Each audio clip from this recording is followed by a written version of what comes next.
Missão Impossível Acerto de Contas, parte 1. Ainda bem que eles avisam isso antes.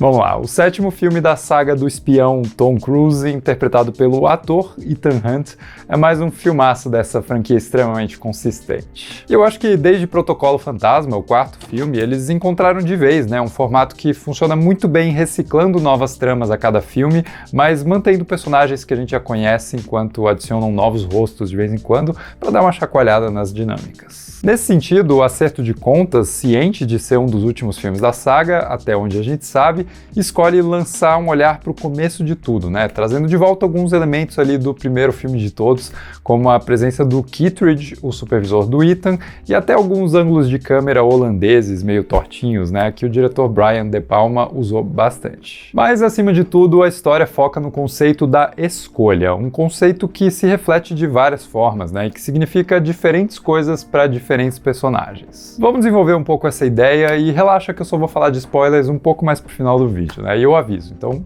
fica tranquilo.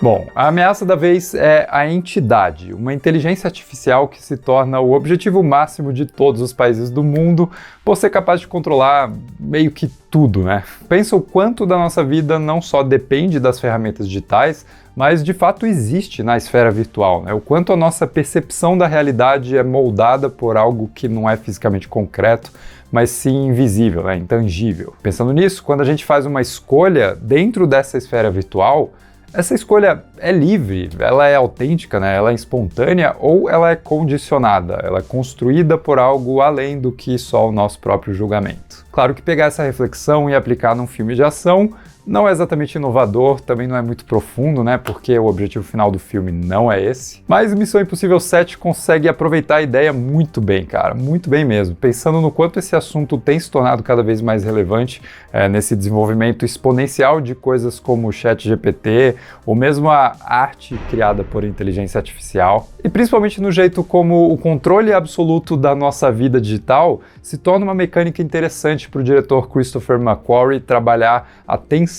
Um ótimo exemplo disso é uma sequência envolvendo um submarino que remete a filmes como Caçada a Outubro Vermelho, o primeiro filme do Jack Ryan, lá de 1990. E é uma sequência maravilhosa, super tensa, claustrofóbica, que remete bastante à intimidação do HAL, o supercomputador de 2001, Odisseia no Espaço. E a outra forma que o filme usa isso é quando basicamente todos os aparatos tecnológicos da equipe do Ethan Hunt são sabotados, são manipulados, são pervertidos com base em coisas muito reais, como substituição de voz ou rostos gerados por deepfake, etc.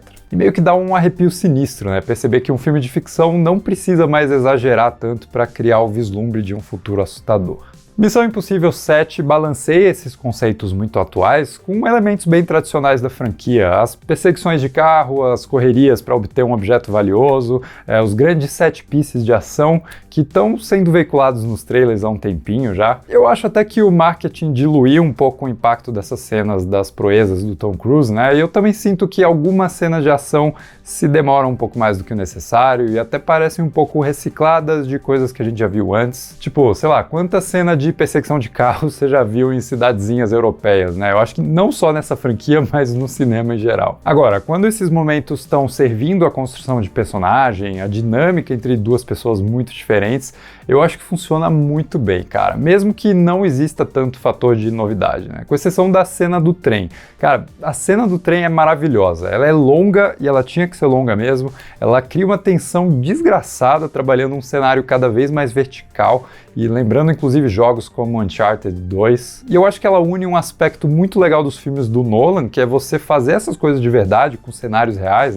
Meio que manipular eles para que você altere ali o centro de gravidade da cena, ao mesmo tempo em que aproveita, obviamente, a fisicalidade dos atores de Missão Impossível, principalmente o Tom Cruise nesse caso, mas não só ele nessa cena, e você ter esses atores fazendo tudo que eles fazem no meio desses cenários em movimento, assim, dá uma tangibilidade, dá um nível de realismo que você não vê, infelizmente, em outras franquias, mas felizmente a gente vê aqui em Missão Impossível. Mas, de resto, num filme de 2 horas e 43, eu acho que dava para enxugar um pouquinho as outras cenas que são um pouco mais normais e o resultado seria um filme um pouco mais conciso, com um ritmo melhor. Eu diria, por exemplo, que o filme anterior, Fallout, ainda é superior por justamente equilibrar tudo isso de um jeito mais elegante e resolutivo, né? E eu sei que essa é a parte 1, vai ter a parte 2, então eu aceito de boa esperar a conclusão para analisar essa história como um todo no ano que vem. Vamos falar um pouco dos personagens, e aí fica um aviso de spoilers leves, eu não vou entregar nada bombástico, mas eu quero discutir alguns detalhes. A grande novidade da vez é a presença da Hayley Atwell interpretando a Grace, uma ladra que passa grande parte do filme enganando e traindo a confiança do protagonista mais velho, até que bate uma crise de consciência e ela toma um novo rumo na história.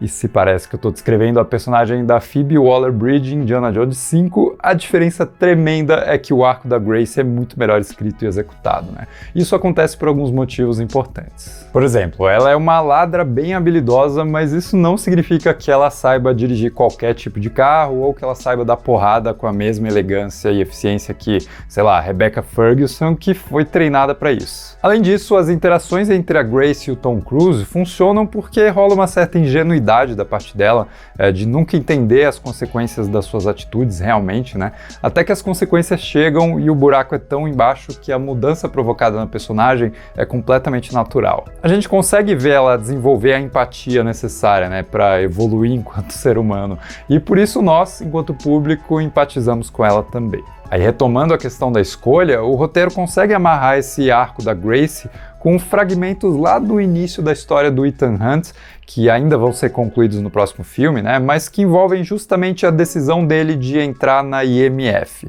um momento chave na sua vida onde ele recebeu a escolha. E a escolha, no caso, é viver uma vida tendo que continuamente fazer escolhas difíceis, ou no caso do Ethan, literalmente impossíveis. Afinal, This is not mission difficult, Mr. Hunt, it's mission impossible. Anthony Hopkins aí, mais uma das inúmeras qualidades redentoras de Missão Impossível 2. Falsamente acusado de ser ruim, não é. Isso é uma das coisas que eu mais gostei nesse filme, porque ele retoma uma temática muito importante de toda a série Missão Impossível, mas que tinha ganhado um destaque enorme no Fallout, o filme anterior. Eu tô falando basicamente do maior código moral do protagonista, que é a sua incansável recusa em deixar qualquer pessoa morrer.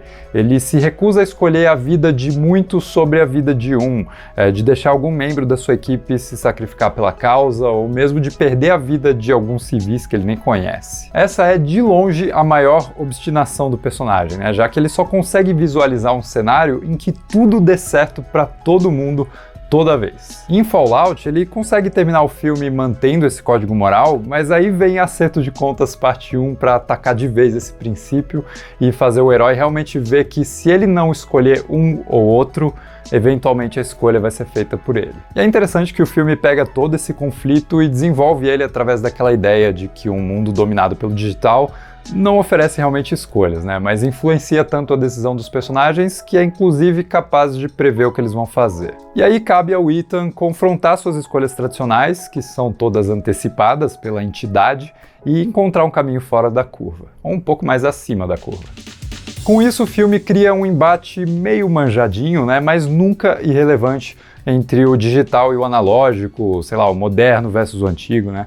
E tem até umas camadas de metalinguagem ali, no quanto o Tom Cruise representa um cinema de antigamente, feito pelos grandes astros e com filmagens mais autênticas, enquanto o mundo segue contaminado aí pela computação gráfica e povoado pelas celebridades construídas pelos algoritmos. No geral, é um filme que entrega o mesmo nível de espetáculo que a gente se acostumou a encontrar em Missão Impossível e que inclusive balanceia duas coisas meio incompatíveis, talvez. Ele consegue ser ainda mais dramático, mais sério, mais pesado emocionalmente que os anteriores, mas ao mesmo tempo existe um elemento meio lúdico, né, meio exagerado, sei lá, que eu achei super interessante, como a personagem da Pom Klementieff, que é tipo uma versão da Arlequina nesse universo, e o Gabriel, que faz o emissário da entidade, que é tipo um anjo do mal. Sei lá, ambos os personagens parecem ter saído dos filmes do John Wick, e eu adoro isso, cara, funciona muito bem, eles são muito legais. Agora, pro último spoiler, e esse é um spoiler pesado mesmo, então eu vou te dar alguns segundos aí. Se você gostou do vídeo, não esquece de deixar um like, se inscrever no canal, mas eu preciso comentar. Mataram a Rebecca Ferguson, cara, não, velho. Puta personagem legal, eu adoro ela. Enfim, eu acho que se me pegou é porque a trama funcionou, né? Mas pelo menos ela tá em Duna parte 2. Que tristeza. Mas comenta aí o que você achou de Missão Impossível Acerto de Contas parte 1 e que chegue logo a parte 2 pra gente fechar essa história bem intrigante.